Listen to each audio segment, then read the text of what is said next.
Hello everyone, welcome to Mathematics Madness. My name is Nakul Sharma and I am your mathematics mentor. So without any further delay, let's begin the video. Today we will discuss chapter 2 polynomials. So polynomials क्या हैं? What are polynomials? तो polynomials हैं valid एक combination होता है polynomials एक variables का और कॉन्स्टेंट्स का, जैसे कि p of x equal to x square plus 2। मतलब यहाँ पे एक्स स्क्वायर क्या है? एक्स स्क्वायर यहाँ पर एक वेरिएबल है और 2 एक कांस्टेंट है। और p ऑफ x क्या कहलाएगा? p ऑफ x एक पॉलिनोमियल कहलाएगा। क्यों? क्योंकि एक कॉम्बिनेशन है वेरिएबल और कांस्टेंट का। पॉलिनोमियल सिंगल वेरिएबल भी हो सकता है लेकिन सिंगल कांस्टेंट नहीं हो सकता। Second example, p of x equal to x plus 1, ये भी एक पॉलिनोमियल है। और p of x equal to x cube plus x plus 1, ये भी क्या है? ये भी एक पॉलिनोमियल है। अब सबसे पहले बात करते हैं वेरिएबल्स क्या हैं। वेरिएबल ऐसी चीज हैं जिनकी वैल्यू चेंज हो सकती है, जैसे कि यहाँ पर x की वैल्यू चेंज हो सकती है। x की वैल्यू 1 भी हो सकती है, x की वैल्यू 2 भी हो सकती है, x की वैल्यू 3 भी हो सकती है। सो x क्या है? यहाँ पर एक वेरिएबल है। अब बात करते हैं कॉन्स्टेंट्स की कि कॉन्स्टेंट्स क्या होते हैं। कॉन्स्टेंट्स वो होते हैं जिनकी वैल्यू चेंज नहीं हो सकती। फॉर एग्जाम्पल यहाँ पे देखो 2 क्या होता है? 2 एक कांस्टेंट होता है और उसकी वैल्यू चेंज नहीं हो सकती। ऐसे ही यहाँ पर 1 और यहाँ पर भी 1 एक कांस्टेंट है और इसकी वैल्यू चेंज नहीं हो सकती। तो वेरिएबल क्या देखा? जिन चीज की वैल्यू चेंज हो सकती है वो क्या कहलाते हैं? वो कहलाते हैं वेरिएबल्स। और जो कभी चेंज नहीं होते, जो कांस्टेंट होते हैं, वही कहलाते हैं कांस्टेंट्स। ओके, अब बात करते हैं डिग्री की कि डिग्री क्या होती है। डिग्री होती है highest power of x in p of x। और p ऑफ x क्या है? कोई भी एक पॉलिनोमियल, जैसे कि example p of x equal to x square plus x plus 1। अब यहां पर x की वैल्यू डिग्री क्या है? यहां पर x की पावर है 2, यहां पे x की पावर 1, लेकिन डिग्री का मतलब होता है हाईएस्ट पावर। तो इन दोनों में से हाईएस्ट कौन है? हाईएस्ट है 2, तो इसकी डिग्री कितनी हो जाएगी? इसकी डिग्री हो जाएगी 2। ऐसे ही एक और एग्जांपल लेते हैं, जैसे कि p of x equal to x cube plus x square plus 2x plus 5। अब यहां पर x की हाईएस्ट पावर कितनी है? तो वो है 3। तो इस पूरे पॉलिनोमियल की जो डिग्री होगी, वो डिग्री कितनी होगी? इस पूरे पॉलिनोमियल की डिग्री होगी 3। तो अभी तक हमने देखा पॉलिनोमियल्स क्या हैं और डिग्री क्या है। अब बात करते हैं कि अगर इफ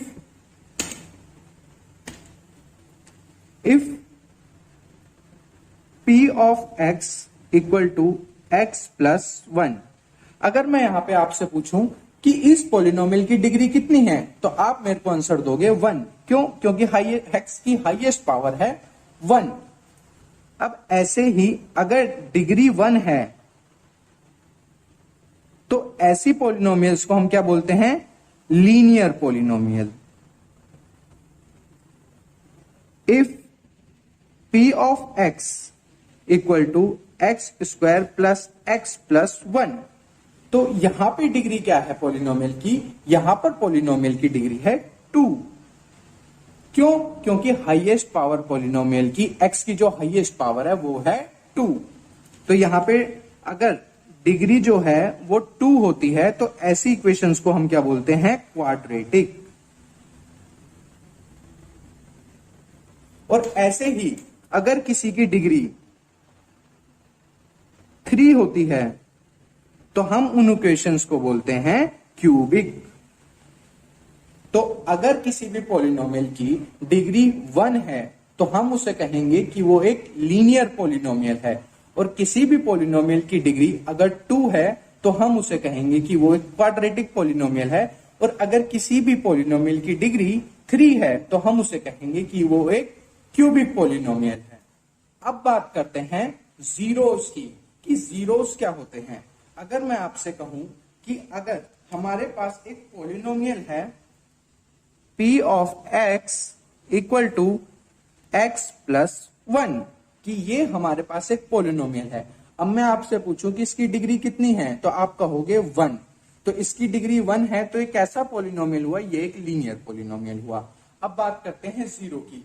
जीरो का मतलब होता है वैल्यू ऑफ x, x की ऐसी वैल्यू जिसके लिए p ऑफ x की वैल्यू 0 हो जाए। अब इसका मतलब समझते हैं क्या है।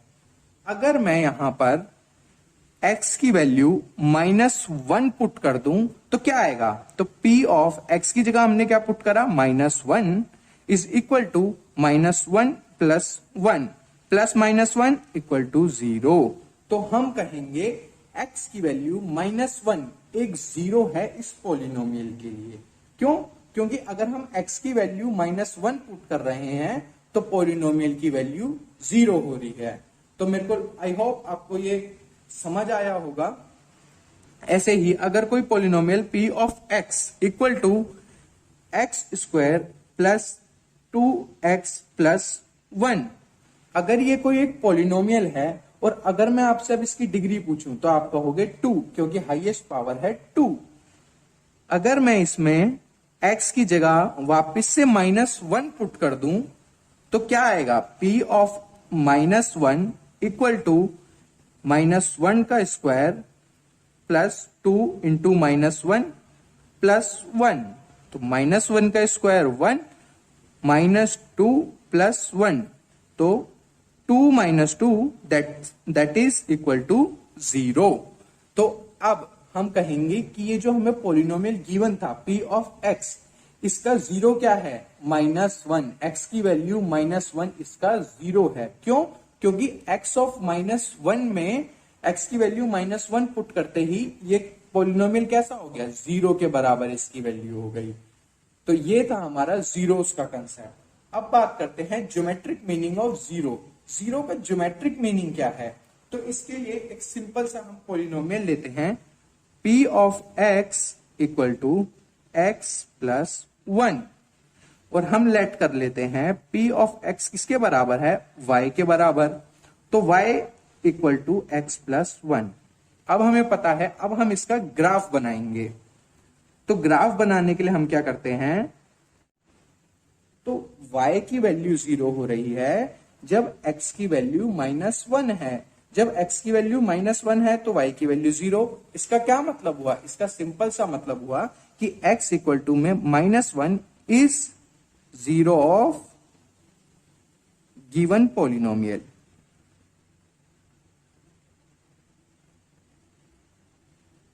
ओके, ऐसे ही अगर मैं एक ग्राफ आपको गिवन है,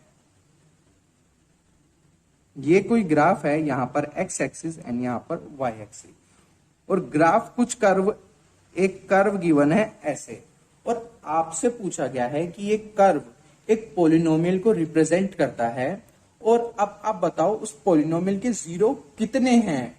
तो ये बहुत ही सिंपल है।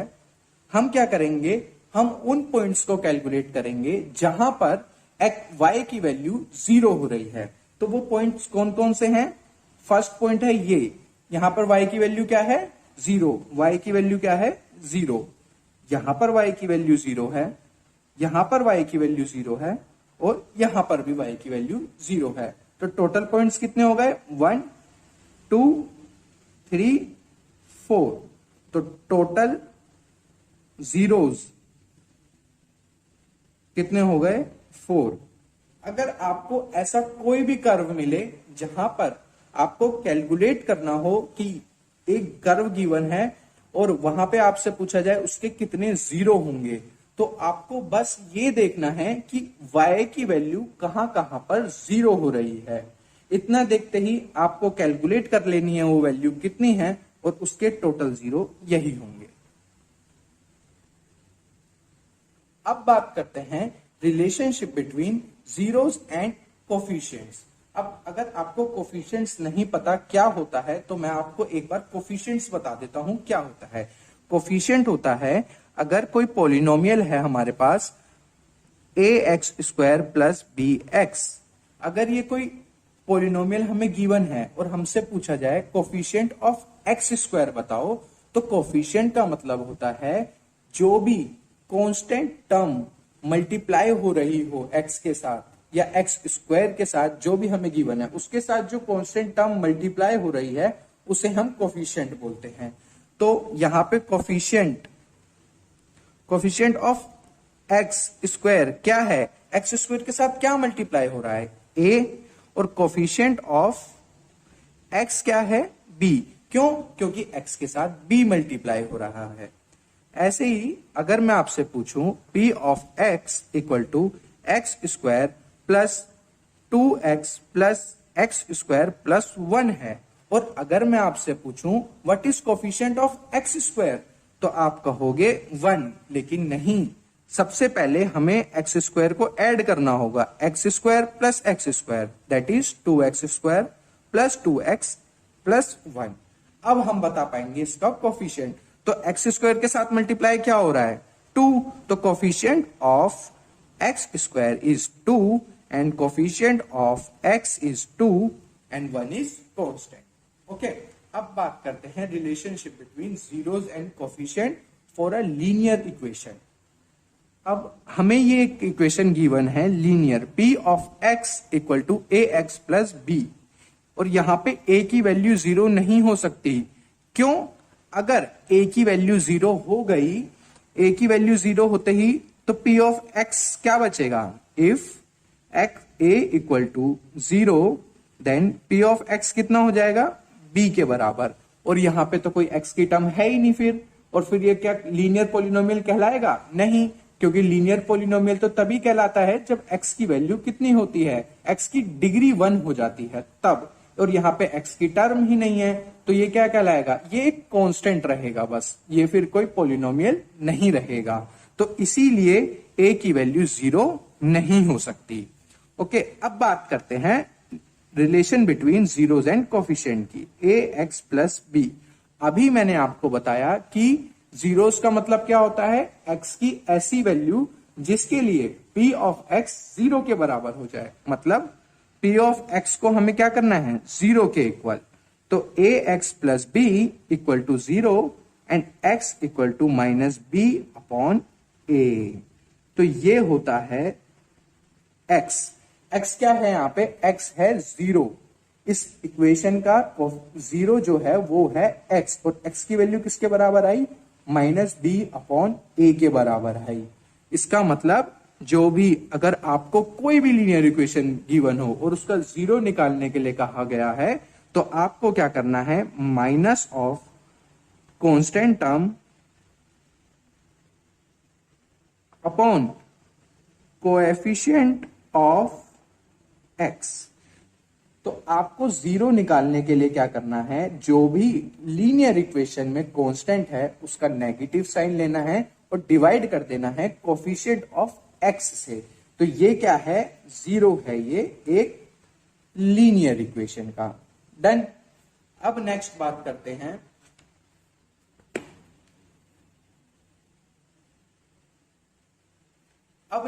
करते हैं क्वाड्रेटिक इक्वेशंस के relationship between zeros and coefficient. अब क्वाड्रेटिक इक्वेशन क्या होती है, मैंने अभी आपको बताया था, जब डिग्री 2 हो जाए तो उस इक्वेशन को क्या बोलेंगे हम, क्वाड्रेटिक इक्वेशन। जैसे कि p of x is equal to a x square plus b x plus c, और यहां पर a की वैल्यू 0 नहीं हो सकती। ऐसा क्यों?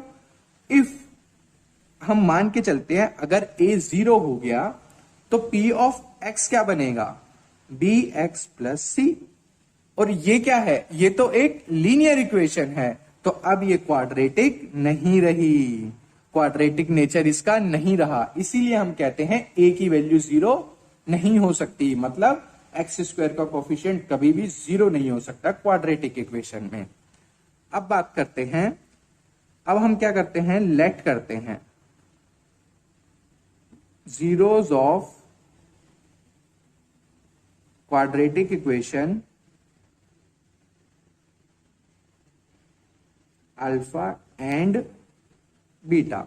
हमने माना कि अगर ये क्वाड्रेटिक इक्वेशन है, यानी कि डिग्री इसकी 2 है तो इसके 2 जीरो होंगे, और वो क्या क्या होंगे, अल्फा और beta.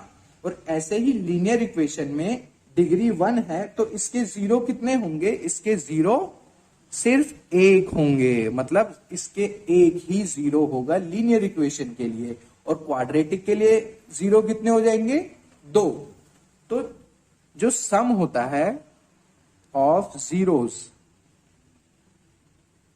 Equal to alpha plus beta, यानी कि जो दोनों, अब इसका मतलब क्या हुआ, यानी कि जो दोनों जीरो आए उन दोनों का जो सम होता है, हमने माना वो अल्फा और बीटा जीरो थे तो उनका सम क्या हो गया, अल्फा प्लस बीटा।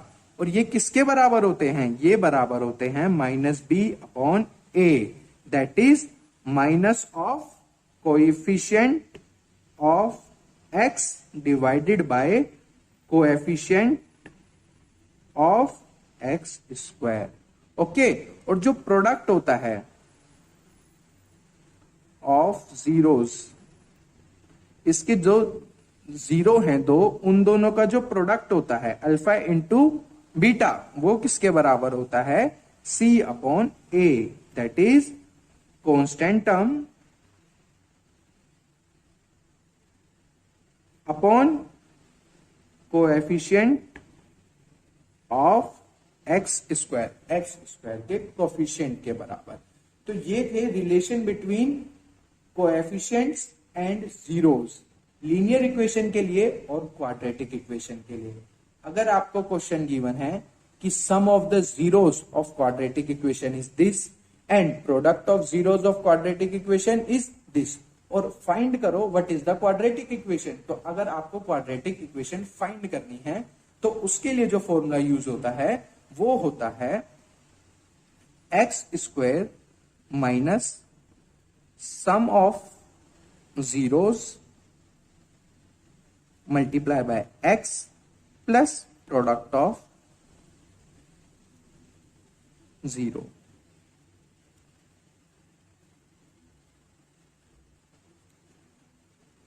ये फॉर्मूला होता है अगर आपको सम ऑफ जीरो गिवन है and product of zero given है, और आपको अगर उस पोलिनोमियल को या फिर एक क्वाड्रेटिक इक्वेशन को उसको फाइंड करना है तो उसे फाइंड करने का ये तरीका होता है। ओके, तो यहां पे हमने क्या देखा कि sum of the zeros of quadratic equation क्या होता है और product of the zeros of quadratic equation क्या होता है। तो अब बात करते हैं क्यूबिक पोलिनोमियल की। क्यूबिक पोलिनोमियल क्या है, p of x equal to a x cube plus b x square plus c x plus d, here a is not equal to zero. मतलब क्या, अगर हम यहां पे भी a को जीरो के बराबर ले लेते हैं तो p ऑफ x क्या बन जाएगा, B x square plus c x plus D, और यहां पे जो डिग्री है पोलिनोमियल की वो है 2, यानी कि इसका मतलब क्या हुआ, ये तो एक क्वाड्रेटिक इक्वेशन बन जाएगी।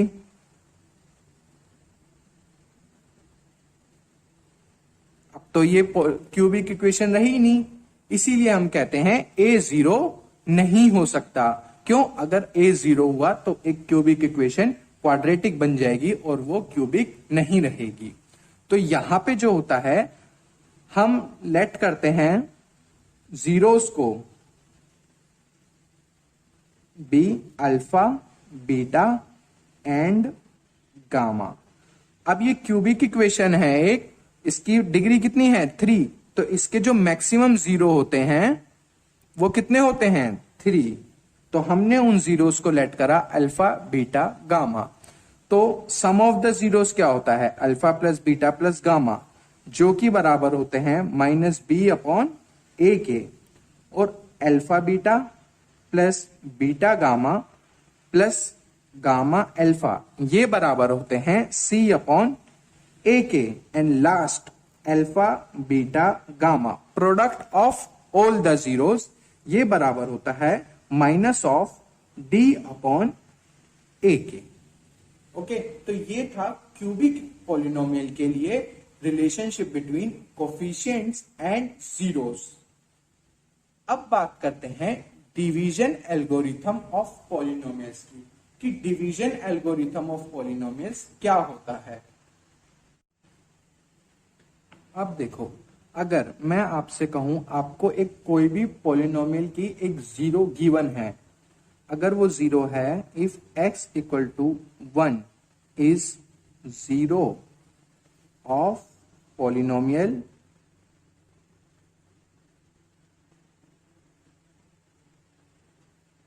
p ऑफ x, अगर एक p ऑफ x कोई भी पॉलिनोमियल है और x इक्वल टू 1 उसका कोई जीरो है, तो अगर हम x इक्वल टू 1 को ऐसे लिख दें तो कोई गलत बात नहीं है। हमने क्या करा, 1 इधर प्लस का था उधर भेज के माइनस का कर दिया, तो हम कहेंगे x माइनस 1, ये क्या हुआ, ये एक फैक्टर बन गया, factor of p of x, यानी कि ये जो पॉलिनोमियल है इसका फैक्टर बन गया x माइनस 1।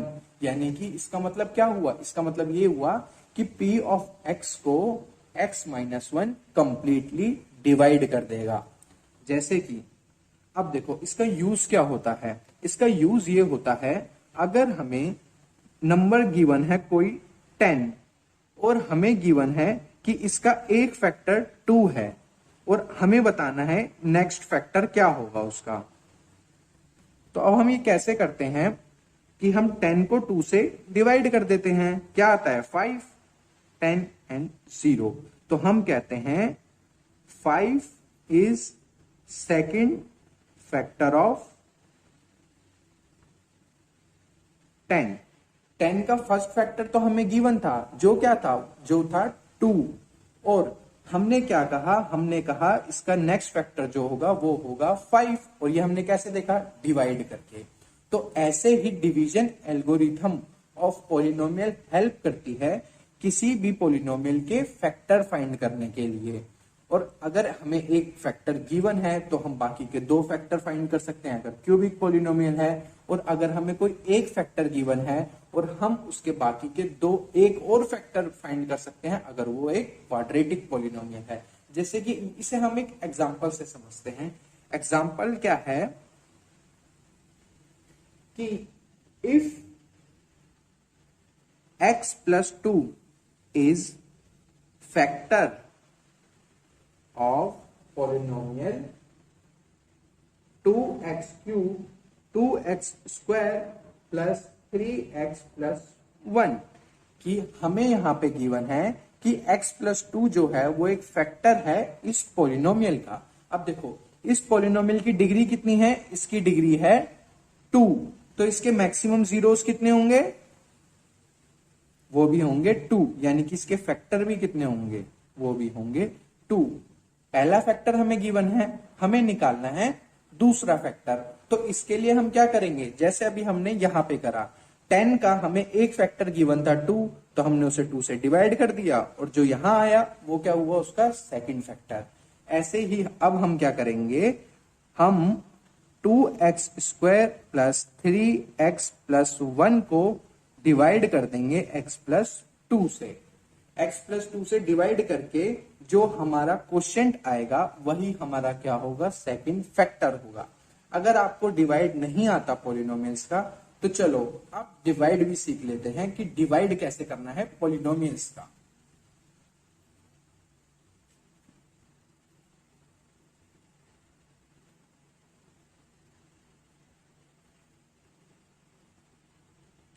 अब हमें डिवाइड करना है 2x square plus 3x plus 1 को x प्लस 2 से। अब अगर हमें देखो नॉर्मल बेसिक चीजों से सीखेंगे पॉलिनोमियल्स का डिवीजन। जैसे कि हमें जब 10 को 2 से डिवाइड करना होता था तो हम क्या करते थे, यहाँ पे क्वेश्चन 5 रखते थे ताकि 5 इंटू 2 10 हो जाए और हमारा रिमाइंडर 0 हो जाए।